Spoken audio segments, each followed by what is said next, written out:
Hello, I'm Irene Prestigiacomo, a member of Willets Point United. If you're a city taxpayer who's concerned about losing irreplaceable public property worth tens of millions of dollars, or a city official with any responsibility at all for Willets Point, listen up. Presuming the de Blasio administration hasn't already squandered the opportunity, the city has until December 2018 to take back 2 acres of property located in the middle of Willets Point, which the Bloomberg administration gave to Queens Development Group in 2013. If the city does not act by December 2018, we will forfeit the right to reclaim that property, which is not in taxpayers' interest. There is no reason that Queens Development Group should get away with owning those 2 acres, since it can't implement the specific project that was the sole basis for it to receive the property in the first place. That's especially so when the project contract allows the city to take back the property under these exact circumstances. You can find a detailed written explanation at our blog, willetspoint.org. But to summarize, here are the key facts. Queens Development Group is a joint venture of Sterling Equities, whose owners include the Wilpon family, who also own the New York Mets, and their partner, Related Companies, a major developer throughout New York.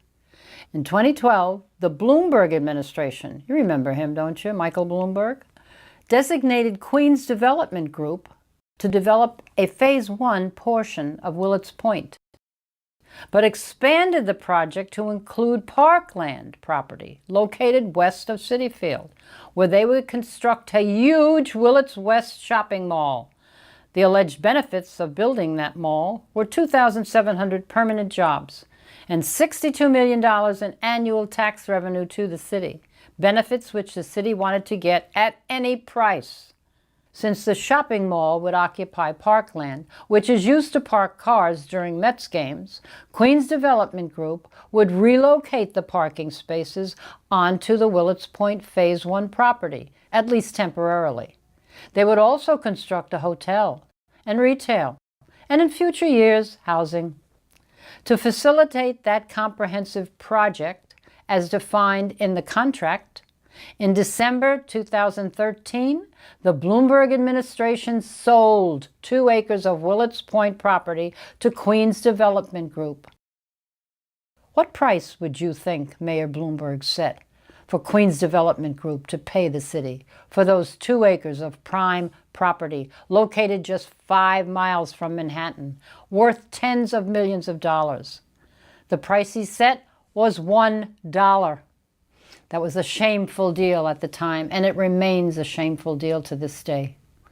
We emphasize that the only reason the 2 acres were given to Queens Development Group was to facilitate the comprehensive project, which included the shopping mall on parkland. All of the approvals for the sale of that land link it to the project, which includes the shopping mall. Parks are not for sale. However, Parks are not for sale.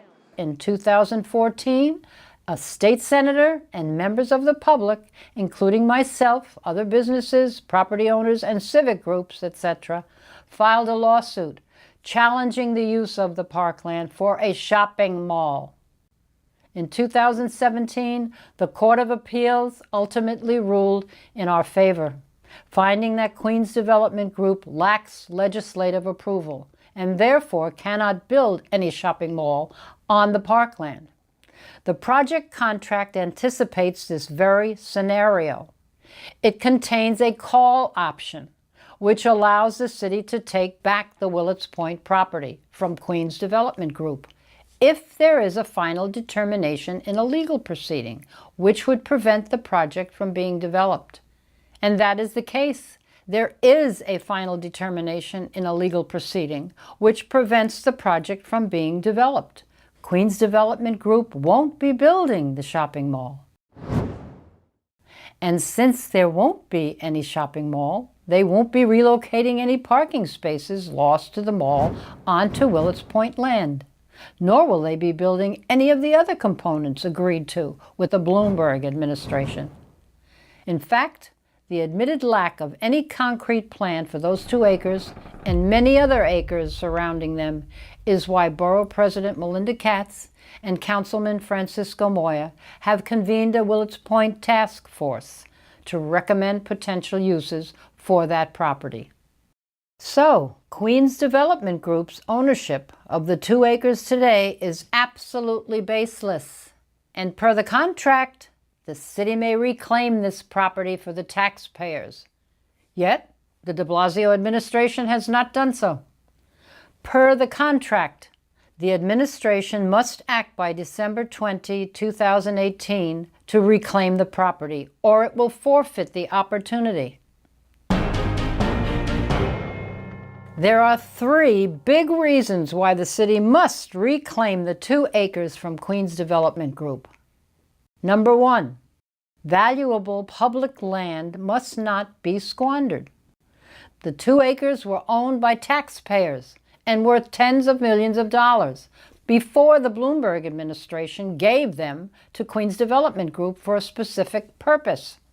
Since Queens Development Group cannot deliver the project that was the basis for it to receive the property, all bets are off, and we must get the 2 acres back.